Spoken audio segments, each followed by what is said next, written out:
Hi Gemini, my name is Sephera Giron and it's May 2014 and your card for this month is the Knight of Swords. The swords are a Gemini symbol. Gemini is part of the suit of swords, as is Aquarius and Libra too. All the air signs are represented in sword energy. Gemini is also considered a young sign. Think Peter Pan, or people that are just young at heart, like to be on the go, and so on. You are at the beginning of the zodiac, so you're like the teenager, the eternal teenager. And so with that in mind, with the Knight of Swords, for some people this card would be unfortunate. For some people, they would not appreciate life moving so quickly, and for emotions and thoughts to be flying, disagreements and debates. But the Gemini energy thrives on that sort of stuff. Gemini loves communication. You're ruled by Mercury after all. So yap, yap, yap, yap, yap, right?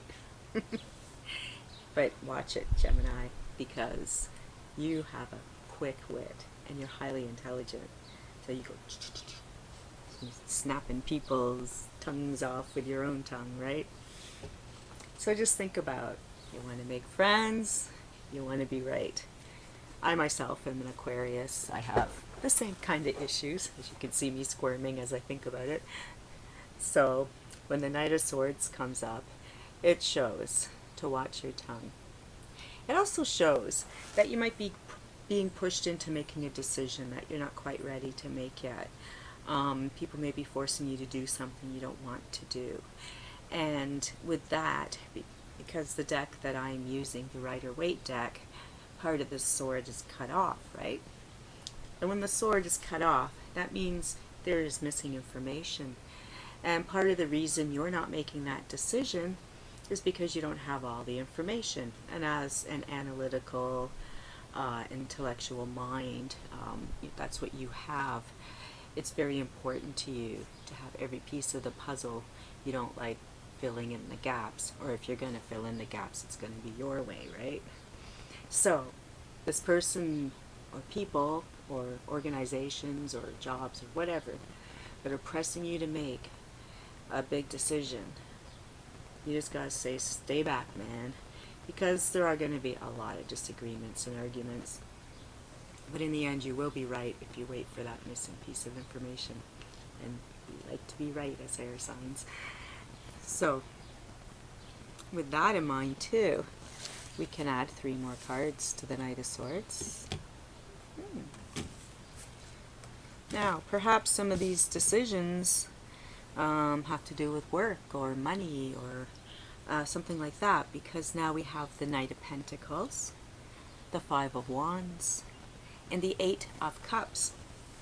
Now the Knight of Pentacles is often a good card because it can indicate a job opportunity, and it's an opportunity that you might even be overlooking because it's so close to you.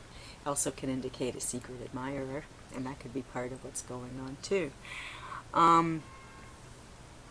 But with the 5 of Wands pointing right at the Knight of Pentacles, this is showing people not working as a team. And with the 8 of Cups, which is Moses going up on the mountain to talk to God, and he comes back with the 10 Commandments. So when I'm looking at the pattern of these cards, it's like you need time to think about a job opportunity or a money-making opportunity, because people in your house, like a husband or a wife or your children or your parents or whatever, not everyone's in agreement that this should happen. It could mean a move, it could mean just that they don't want you to do it for whatever reasons they have.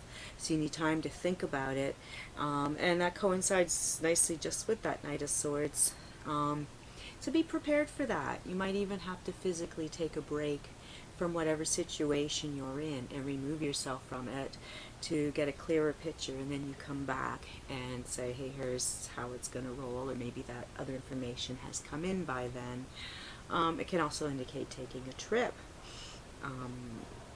And also, to get back to the secret admirer part, it could be that you know, this person is having trouble talking to you because you are so outspoken.